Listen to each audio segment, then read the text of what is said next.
but I know two lines from Shakespeare, and I learned them in high school because it impressed the ladies. Oh yeah, yeah, yeah, Yeah, yeah. and You I had some motivation. there wasn't much about me that impressed the ladies, so Here we go again. Mark and Mike telling you what they think, even when they're not really thinking. Welcome to It Doesn't Take a Genius. Ramsey. Marshall, wonderful to see you. I almost sort of started with a side view so you could admire my hard part. Oh Recently man, got a haircut and I just wanted you to see it. So, so did he do that with like a straight razor, like a old fashioned? oh no, that's I would love that. Like I'd like to just say, hey, is that how they did it in the old days? Let's do it. Yeah, yeah. Get out the strap, strapping that thing up, and make the part. It I does. was Yeah. once in Ireland and I almost got a straight razor shave from a barber over there long before it was sort of brought back here. Like that's sort of got a renaissance nowadays. But he told me I can do it, but it's a bit dear, which I learned meant super expensive. It was like $60 for the shave, and this would have been like early 2000s money. Holy So cow, yeah, yeah. Anyway, man! Shave like that ought to last a month. exactly. And with my curly, wiry hair, it would last. Well, I would just bleed. Really, basically, that's all that happens is I just bleed. So Yeah, yeah. I can see anyway, where that would be bad. hey, I've got a question for you. Okay, I'm all ears. How many of our clients have a need to communicate effectively and to persuade others? What would you say is the percentage? Let me think. Let me think. Give me a second. I'm going with 100%. I concur. I think this is the thing that comes up over and over again. People saying, if I could just get them to do what I tell them to do, or if they would just get it through their skulls, what I'm trying to, accomplish with them. And we just have so many folks who struggle with this, and some don't know that they struggle with this. They think they're really good communicators, and they have poor meetings. Well, I think it's a local thing. So most people think they're good communicators, but almost 100% of them believe that the organization they're in doesn't communicate well. Yes. I'm killing it. Yeah, I've explained myself so clearly so many times, but as an organization, we're terrible at communications. Well, and we've talked about this. Every employee survey we've ever done, somebody says, in a comment, communication needs to improve around here. And the best ones are the ones that say somebody needs to learn how to communicate. I'm Yep. just saying. You just said it, but we have no idea what you're communicating because it was so poor, that it was so general that we don't effectively know what you're talking about. So I think this is an opportunity for us, Mike. That's what I'm Yeah. saying. Well, I used to set up the survey. Here's the survey. It's anonymous, and there's 42, whatever. And in the comments, be specific. Do Oh, not write better yes. communications, because every survey, better communications. It's like Mike, I did the exact same thing. I would have tell a us what's going speech on. to the employees. Yeah. Yeah, because you knew it was going to be part of the feedback. Yep. 100%. As specific, like tell me things you observe. Tell me, that things that you saw. Like if I were a fly on the wall, that's how I'd know what you mean by what you say. And you'd always still get that one guy who just said communication. Yeah. So yeah, it's an opportunity. Yeah. And by the way, my love of the ancients. This was a part of education from the jump. I mean, we've talked about this. The Greeks had what came to be called the liberal arts, and it was arts as in skills, and it was liberal as in for liberated people. Like if you were going to be a person living a liberated life, liberated, free from despots, people trying to take over, from trickery, from lies, from bad logic, from your own passions. You needed this kind of liberal arts education, and it was really about communication in many ways. At its heart, it was about communication. You and I have talked about the Iliad before. Mm-hmm. The Iliad was the document that these students would have memorized in many cases. Even in the Roman era, they would have been memorizing big parts of the Iliad, which is, well, here I just so happen to have a copy sitting on my desk. It's pretty thick. That's a poem. It's a large novel basically, and they would have memorized parts of it, if not all of it. And the reason is because it's a poem about the Trojan War. It's telling the story of the Trojan War, and it is like NC-17, gory, but it's essentially a series of speeches where these people have rhetoric with each other, where they're trying to persuade each other, and in really bad circumstances. I've heard it called the poem of force. It's about war and slavery and taking people captive and killing them and getting your way and getting honor over other people, and fights over slavery, fights over people being slaves. Even the gods are sort of like hemmed in by the force of other people tricking them into things and so on. So who better to really help our clients, our listeners, both of them, to deal with this topic of becoming better communicators than somebody that experienced slavery up close and personal, had to use communication and couldn't force his way. But a little man I like to call Booker T. Washington, just holding up to the camera this beautiful coin that you got me, with Booker T's lovely face right on it, 1946 $50. So, Mike, all that to say, I think Booker T. Washington has some super easy lessons for our listeners to get better at their communication. Excellent. Yeah. So somebody that championed an amazing cause, was trying to change human behavior, the course of history. And so when you think of communications challenges, yeah, I'm not sure anybody's faced bigger ones in our recent history in this country. I totally agree. I mean, there were even disagreements within the Black community of his day. In fact, that's probably one of the really interesting ways to talk about this is W.E.B. Du Bois, which was, I guess some would call him a rival to Booker T. Washington. He had a different philosophy. But Du Bois is born free in the North. He could trace his lineage all the way back to his great-great-grandfather in the American Revolution. He fought in the American Revolution, and he was classically educated, a man of theory, went to Harvard, first Black to get a doctorate at Harvard, I think. Meanwhile, Booker T. Washington, a freed slave, born in the South, didn't even know who his grandmother was. It was slavery. Just people just treated like cattle. He had no idea. But pulled himself up by his bootstraps, ended up, dining with a president, all about practicality, all about action. So what's interesting about this is that I want to talk about a speech that Booker T. Washington gave to a white audience in the South. It's basically the first time it had ever happened. And it came to be called the Atlanta Compromise. This was Du Bois's term of what Booker T. did. And we're not here to talk about, racial politics, but just so you get the basic idea, Booker T. Gave this speech to a mainly white audience. I think it was thousands of people, saying that, Blacks should focus on getting a free education from the state. It should especially be kind of a vocational education, give them some technical training so that they could go be, useful in their community and rise in stature and value to the rest of the society. And things like voting rights and desegregation, that'll come later. And Du Bois really disagreed with that. Basically, thought we need to take action now to protest and get our rights. But again, Du Bois was classically trained. He's the guy who probably had a rhetoric class. He had a liberal arts education.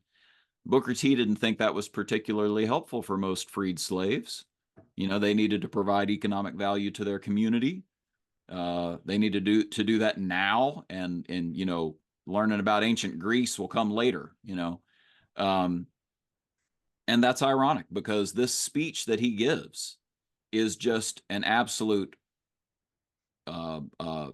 case study in good rhetoric. He is a master of rhetoric, and he spent, as you know, most of his life not just running and sort of launching the Tuskegee Institute, which became world famous, but basically stumping across the country raising money for the Tuskegee Institute and for the cause. So I've got a little bit of a reaction to the speech to show you how good it is. So let me just read you a quick. He's so smart. So Booker T. Washington writes Up from Slavery. It's his autobiography, and he says, as to how my address at Atlanta was received by the audience in the exposition building, I think I prefer to let Mr. James Creelman, the noted war correspondent, tell. So he has 1, 2, 3 pages of this dude's basically fawning praise of Booker T. Washington's speech. So he doesn't even have to tell you how great it is. He lets somebody else tell you how great it is. And this dude was the real deal. He had been involved in the Cuba-Spain conflict. I think he was he interviewed Sitting Bull. He interviewed a pope. He was in the Hatfield and McCoy feud. I mean, this guy was all over. Had seen all sorts of stuff. And then he goes and sees this speech. So he says, I'll just give you some of the quotes just to show you how electric this was. He says, the whole city is thrilling tonight. With a realization of the extraordinary significance of what happened. Nothing has happened since an immortal speech that was given earlier in the sort of the Reconstruction era that indicates so profoundly the spirit of the New South. Booker T. Washington's whole face lit up with the fire of prophecy, and a man turned to him and said, that man's speech is the beginning of a moral revolution in America. First Negro to make a speech in the South on any important occasion before an audience composed of white men and women. It electrified the audience, and the response was as if it had come from the throat of a whirlwind. A strange thing was to happen. A black man was to speak for his people with none to interrupt him. He is very aware of historically what is happening here. He says when he got on stage, he turned his head to avoid the blinding light. He was looking into the sun and moved about the platform for relief. Then he turned his wonderful countenance to the sun without a blink of the eyelids and began to talk. Sun be damned, I'm going to do this thing. Had a commanding manner. His muscular right arm swung high in the air with a lead pencil grasped in the clenched brown fist. His big feet were planted squarely with the heels together and the toes turned out. His voice rang out clear and true. He paused impressively as he made each point. Within 10 minutes, the multitude was in an uproar of enthusiasm. Handkerchiefs were waved, canes were flourished, hats were tossed in the air. The fairest women of Georgia stood up and cheered. It was as if the orator had bewitched them. It goes on and on about the things that he did and said. At the end, the governor of Georgia just spontaneously crosses the stage while he's getting a standing ovation and holds his hand, which causes the crowd to just yell all the more. And apparently they held hands and just stood there looking at each other for 2 minutes. They were overcome with emotion at the brilliance of what Booker T had presented to them. That's the man that I think could help us with a little bit of how to communicate. I just feel like he's got something to teach us, Mike. That's all. Yeah. It seemed to go well. Right.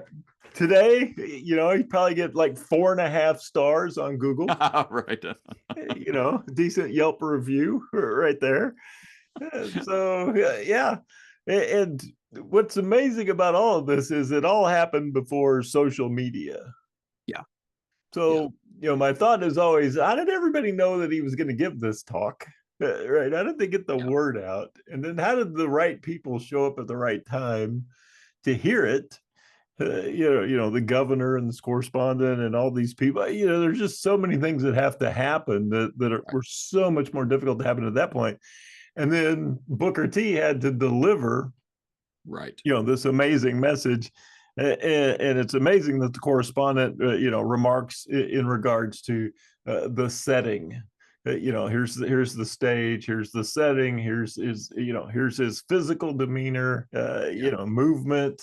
his stance, then the type of language, right? The pauses, so everything came into play, and in turn, the speech was regarded as a turning point, from historical purpose from this point forward. Yeah, you nailed it. And the fact that you bring up social media is really apt, because you can tell that this correspondent had the ability, as did Booker T. Washington, of paying attention. It was the simple thing of noticing details and being able to memorize what was happening in front of you. And that's part of rhetoric, to be honest with you, that we'll get into as we talk about this. There's a pretty good chance the correspondent wasn't looking at his phone. That's exactly right. He was not distracted. Yeah. He was not distracted. And that's probably a separate podcast for us to talk about putting down the phone. But the point's well taken that, this required a lot of use of memory and being able to, be present in the moment, to be listening on both sides. So, and I said rhetoric. I guess I should just go ahead and say rhetoric is one of these 7 liberal arts that you need if you're going to be a liberated person. They're one of these skills. Aristotle defined it as rhetoric was finding the available means of persuasion. So it's about persuading. It's about communicating so effectively that you persuade. That's not how we use it today. I'm aware of that. We say, oh, that politician's rhetoric is so poor. And what we mean is that, somebody's emotionally manipulating us or grandstanding. And this is about actual communication. I've heard it described as decision-making in community. I'm going to listen to you. I'm going to think about things really well, and I'm going to come back to you and say, I think this is the best way forward for all of us. Would you join me? It's decision-making in community. In fact, I've got a quote here from Booker T. He says, the average audience, I have come to believe, want facts rather than generalities or sermonizing. Most people, I think, are able to draw proper conclusions if they are given the facts in an interesting form on which to base them. Given the facts in an interesting form on which to base them. And that's maybe a great definition of what rhetoric is at its core.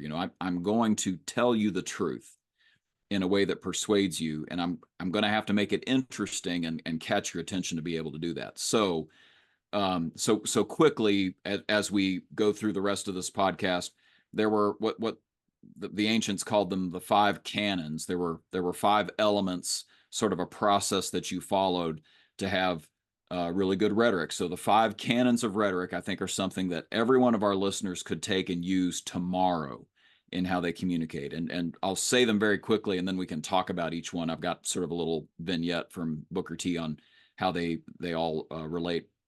The first one is called the canon of invention, and then the canon of arrangement, the canon of elocution, the canon of memory, and the canon of delivery. So those are the 5, and I'll just sort of take them point by point. We can talk about them if you're cool with that. Oh, absolutely. Go ahead. Yeah, no, I was just thinking about our current education system, and you want to give facts in an engaging way, and everybody I talk to, is at this point in their life, if they're folks I hang around with, they're fascinated by history. Yeah. Everybody's, they're all, what's that John Mulaney joke? Every 50-year-old man in the country is cramming for a World War II exam. Right. We're all studying for some World War II final. Yeah. But we didn't do that in school. We hated history. Right. And so when they gave you a 600, page book with the facts of history, yeah, all the facts were there, but it was not done in an engaging way. Yeah, 100%. And then later on, we just rediscover history in an engaging way by going to the sites and watching, wonderfully produced documentaries and things like that. All of a sudden, we're very interested. So just that simple point of you got to give facts, but you got to do it in an engaging way is something that we're still struggling with today to master in our formal education system. So I didn't share with you my outline of where I'm going with this, but you're predicting exactly where this is going. I mean, Booker T. Washington. Well, let's talk about the canon of invention, this first canon, because it relates so much to what you just said. Invention does not mean like making things up, like inventing things. It means like taking an inventory, all the things you can know about a subject. And, you can certainly see a podcast we did on that, on what are called the common topics of invention, of the canon of invention. There are 5 basic ones we still use today. One of them is definition, defining things, comparison, circumstance, relationship, authority. These are different vantage points, different topographies. That's why they call them topics. Different topographies from which to view the subject that you're about to speak on or about to communicate on. So it's like really getting to know your subject, but you can't do that just in a vacuum. You can't do that with just a table of charts. You've got to somehow make it interesting to yourself. Mhm. And so the common topics are a way to do that. What Booker T loved to do is read biographies. So it was history from the perspective of the story of a man or woman who did great things, and here's what they did, and here's what they faced. And so that was how he did so much learning. Even later in life, he was still doing that. He talks about an Up from Slavery that, he remembers even from an early age saying, I've got to learn how to read.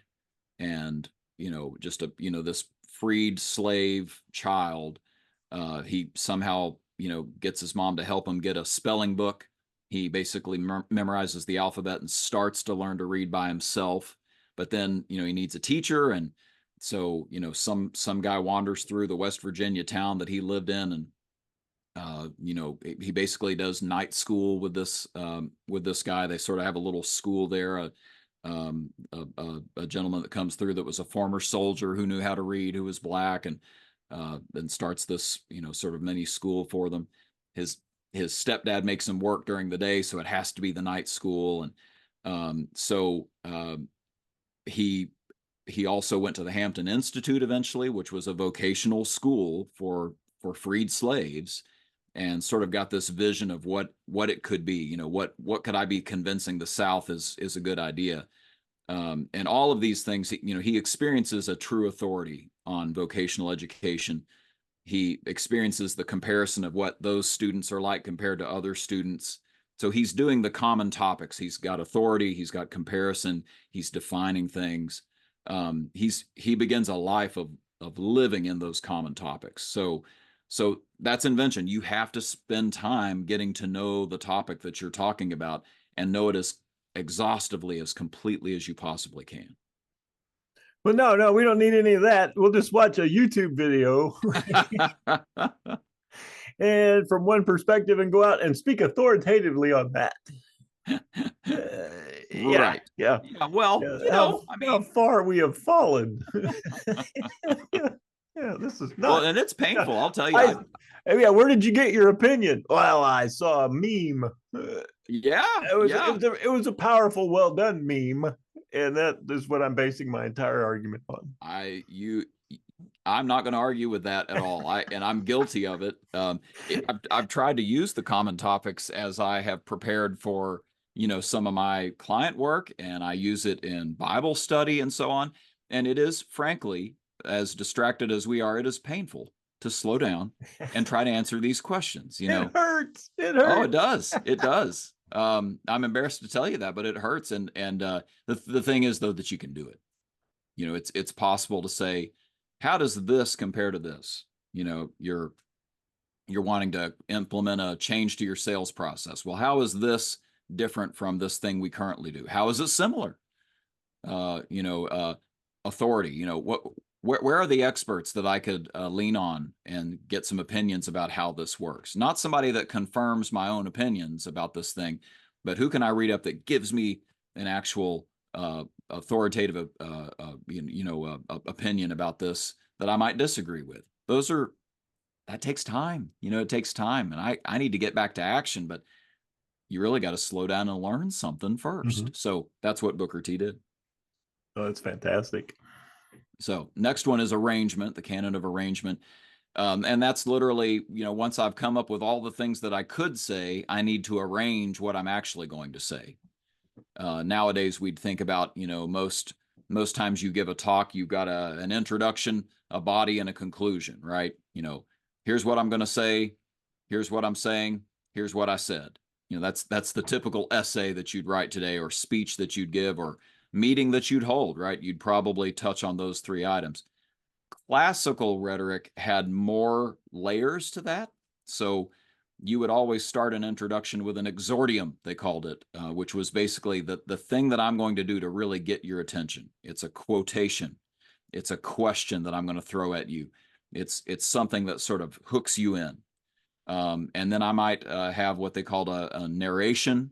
I'm going to tell you a little bit of a story of how we got to the point of the thing that I want to convince you of. So they separated it out a little more. They had a divisio, a division, where they'd say, some people say this, some people say this. I'm telling you this is true. So they had a further breakdown that's a little more refined, and it makes you cover the ground a little more. Now, I have to be honest, I don't know the arrangement of Booker T. Washington's speeches. I don't know how he came up with how he was going to say what he said in order. But I'm going to tell you he did. Because you can't communicate to people without organizing your thoughts in a way that you can dole out the nuggets to them one at a time. And he obviously was very skilled at that.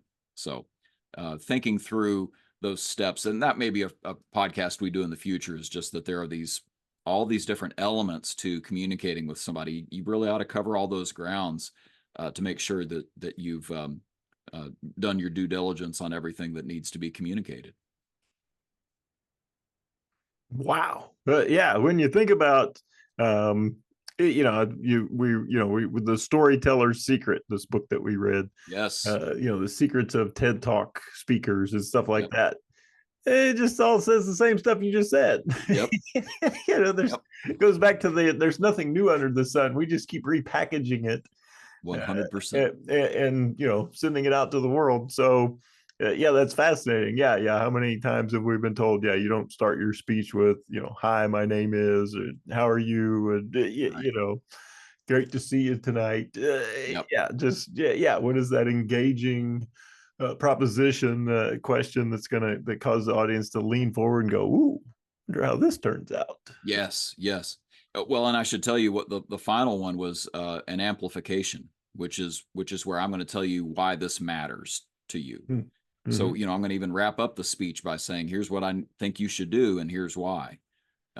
So yeah, it's just, there are so many lessons there for us. And it's funny you said the Storyteller's Secret, because the next canon is the canon of elocution. Mm-hmm. I'm going to, figure out how I'm going to say what I'm going to say. I've got it organized. I've got my thoughts organized, but how am I going to say it? Am I going to use figures of speech? Am I going to come up with a clever contrast that I highlight in the passage? And let me just let Booker T speak for himself here. He said, I find that the most effective medicine for such individuals, he's talking about people that don't fully get on board with, the speech and are not convinced, is administered at first in the form of a story. Although I never tell an anecdote simply for the sake of telling one. That kind of thing, I think, is empty and hollow, and an audience soon finds it out. So your story, you need a story because, people will follow a story. They'll be paying attention to see what happens next. But my goodness, you can't tell an empty story because they'll read through your bullcrap and know that you're just faking it. It's got to be a story that relates to the point. So that's one simple example, right? Stories, but you have to decide how you're going to say it. I don't think we spend any time at all thinking.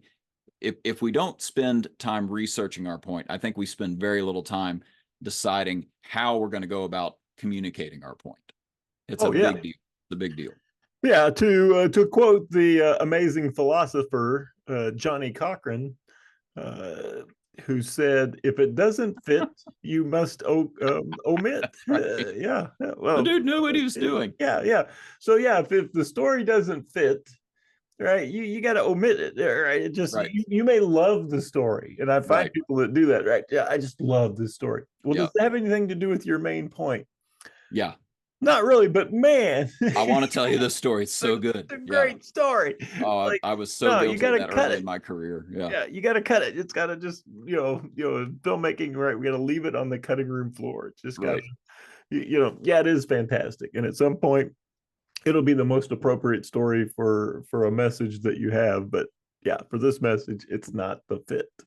That's exactly right. All right. So there are a couple more. The canon of memory is next. And it's just funny, we I forgot about that one. all right. And we just talked about it, right? Like you have to memorize some things. You have to pay attention and memorize. He even says this in Up from Slavery, but schooling back then involved recitation. You would recite what you had memorized in your lessons. And it's sort of poo-pooed in many ways today in modern education, but man, to know something by heart, right? To have it so in you that it just can spill out of you at a moment's notice. You can just recite it. It's actually a powerful, powerful skill. It's a muscle we don't practice very often now. Funny thing is, we can do it on things we care about, right? Statistics of a sports team, Every line from the movie Tombstone. yes, that's a great example. Comparisons of model years on sports cars. I mean, we could really do that. So my point is, you can absolutely memorize things. Tell yourself, oh, I'm no good at memorizing things. Yes, you can. You can absolutely memorize things. There are some tricks. I don't know what tricks Booker T used specifically, but there's the idea of visualizing your speech. There are these 3 bullets I want to cover, and I can sort of see them in the air as I'm giving the speech, and it helps me cover the ground. If I skip one, I know to come back to it. But I would just like to say to our audience, there are things that you absolutely can memorize, and it makes you so powerful to do it holding a pencil in your hand instead of your notes. Oh, It's definitely. just powerful, just powerful. Well, yeah, and I'm amazed. We do an exercise where we have leaders come to our one of our workshops and to bring a quote, Bible verse, a saying, something maybe Yep. their parents had always told them that was important to them, and it's amazing that many of them don't have anything. Yeah.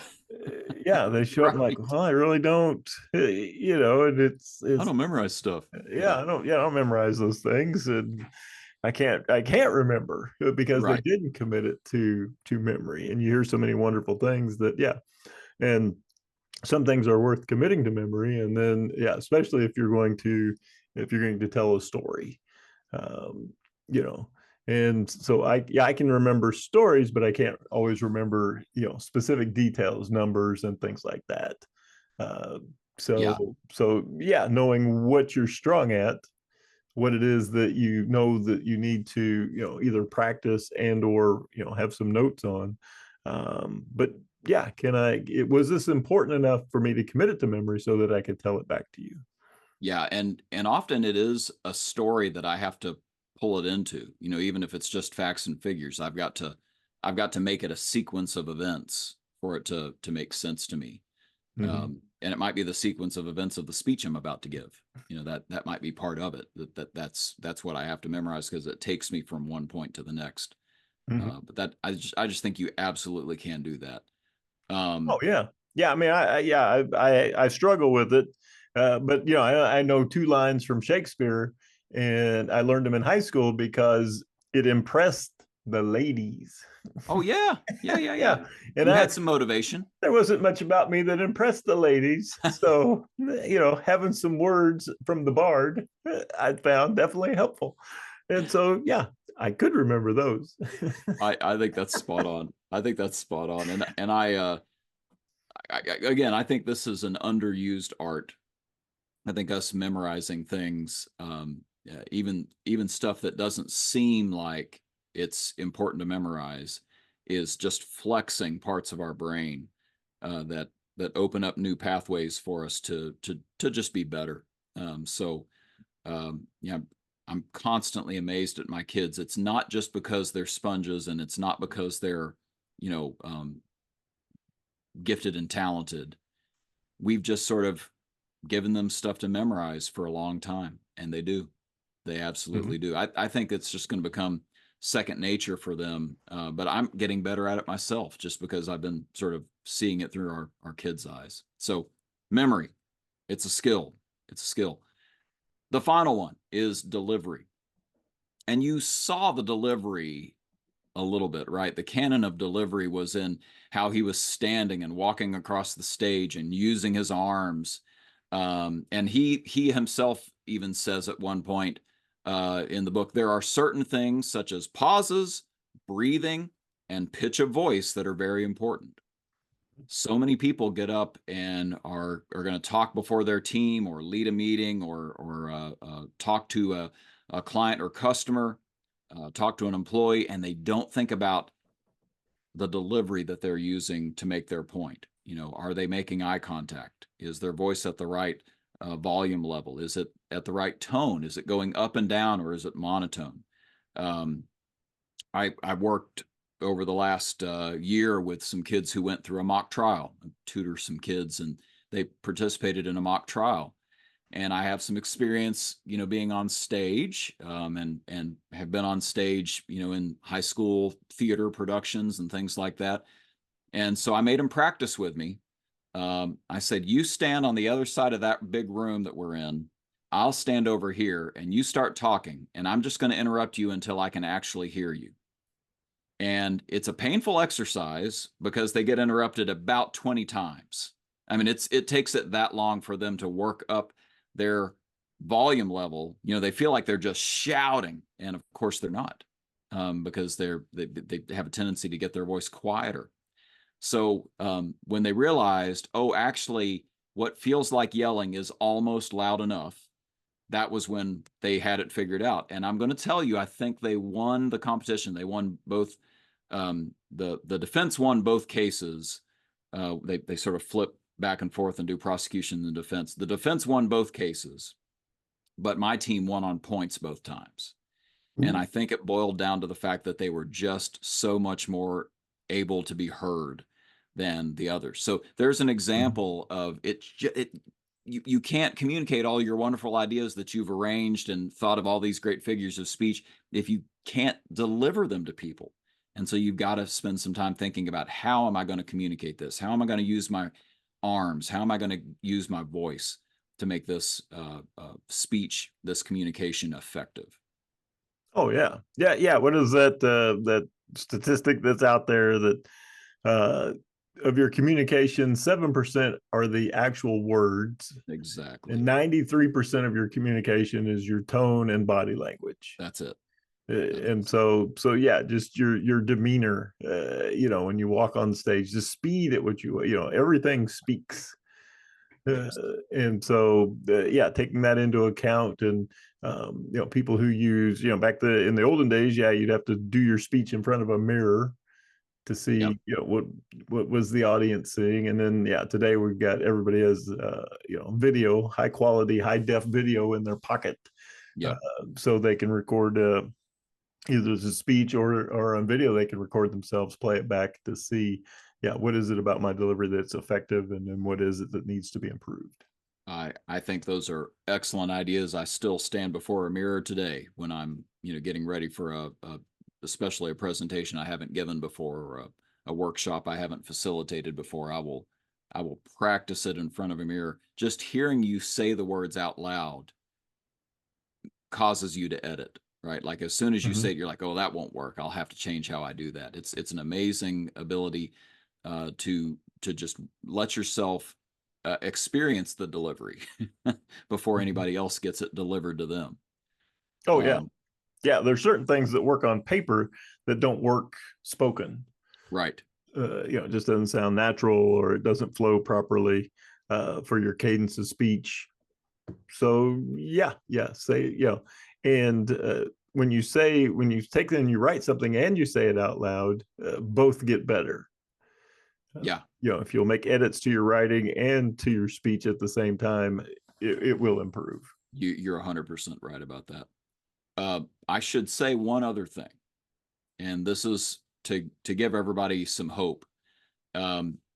Booker T. Washington said he was incredibly nervous every time he stepped up on the stage.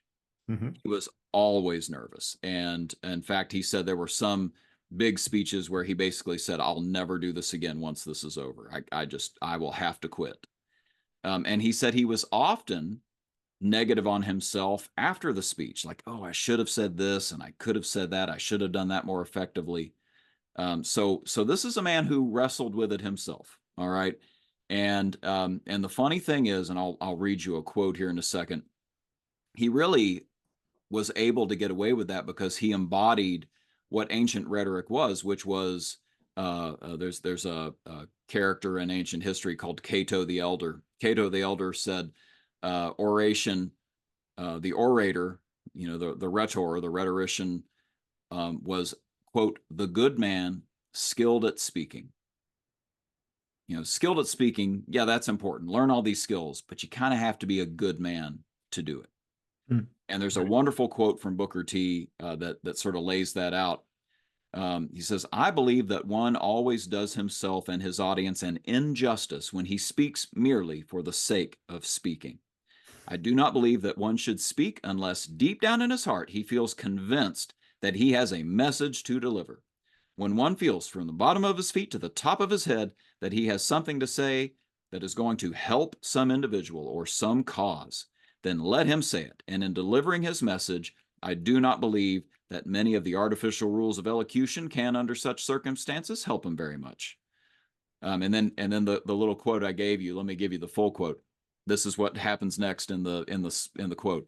Although there are certain things such as pauses, breathing, and pitch of voice that are very important, none of these can take the place of soul in an address. When I have an address to deliver, I like to forget all about the rules of the proper use of the English language and all about rhetoric and that sort of thing. And I like to make the audience forget about all those things too. Ooh.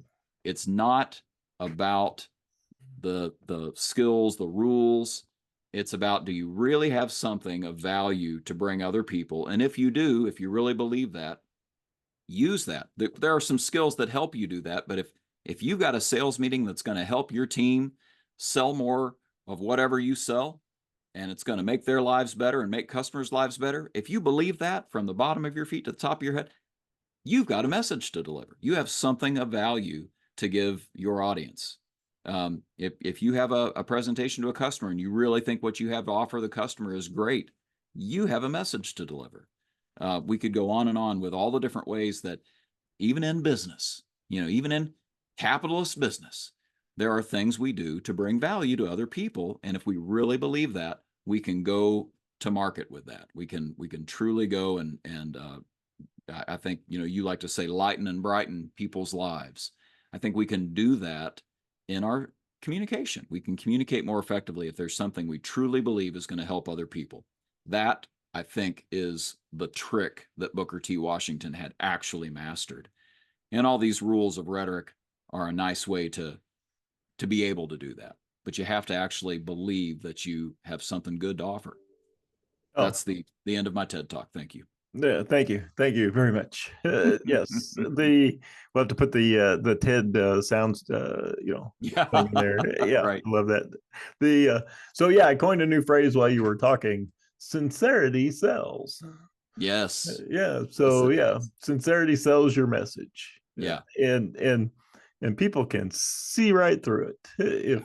If you're not committed, if you're not 100% in on whatever it is you're talking about, people will smell it. And what goes from a presentation to a random shark attack, right? Some sort of feeding frenzy. Yep. When the audience smells that you're not committed, you're not sincere about what it is that you're speaking on.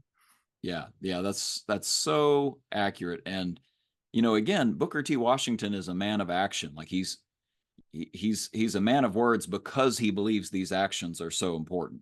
We've got to be able to give Negroes in the South an education so that they can bring value and escape some of the racism that they're facing. He really believed that, and so he was willing to go talk. It wasn't the other way around. I'm going to go talk because I think it was I have a purpose here. There's something that we can do, so I'm now willing to go use those words. the sincerity, I mean, it was a little bit, I have to imagine it felt like a little bit of life and death, for so many individuals that he had seen so mistreated. He thought, this is the key. We've got to do this to help people. And frankly, found supporters all over the United States and Europe to help him do that. They were so enamored with his presentation and his cause. So, we can do that too. Well, he had the worthy cause, and then the ability to share it in such a way that it was engaging to people. Yeah, that's it. And so, yeah, you combine those two things, that's a pretty unstoppable force. Yep. And I just think that, you can go implement these 5 canons to get a head start on that, right? Like if you really believe that you're a good man, you can start getting skilled in speaking. If you believe you got a message that's important to people and brings value, now go learn some of these tools to help you do it and follow the sequence of the 5 canons. So we would actually love to get your questions on this one. If you have follow-up questions on how would I implement this, I'm preparing a big speech, or I have a sales presentation to give, or I've got a manager's meeting to lead, or a staff meeting to lead. How could I implement these 5 canons? We'd love your follow-up questions. So I'm going to put that bug in people's ear to like, comment, subscribe, and send us your thoughts on how would I go about doing this, because this is I eat this stuff up for lunch. I mean, it's just so rewarding to see people turn this into actionable items. So I hope people can do that. Send us your thoughts. Definitely. Yeah, people are doing it in some form. So can they be more intentional about doing it? Some people could do it better. Some people, this would allow them to do something different. And it's also encouraging people to do something less. Are there things that I need to take out of my communications that's hindering the message from being received in the manner in which I want it to be received? That is an excellent point. Excellent point. Thank you for that. My pleasure. Thank you for sharing. That's good stuff. And look forward to what Booker T has to teach us next. This is the last one I have planned, but we'll see. You didn't have one planned after the first one. That's like, true. Then and then at the second one, you knew there was at least one more. So it just keeps giving, and what a neat way to raise awareness about this amazing human being, amazing American. So top 10 American of all time. Yes. I don't know where the Hall of Fame is, but yeah, we're going to nominate him first thing. Excellent. All right, we'll throw it over to another top 11 American. Oh, easily. Yeah, easily in the top 11. And by that, that, he's in the 11th spot. Our announcer, Mr. Wolf. Take it away, Mr. Wolf. And that's a wrap. The musings of Mark and Mike. No rights reserved, etc. Feel free to share and discuss what you heard today. Even claim the ideas as your own. Who'd want to do that? See you next time on It Doesn't Take a Genius. Thanks. That's good enough.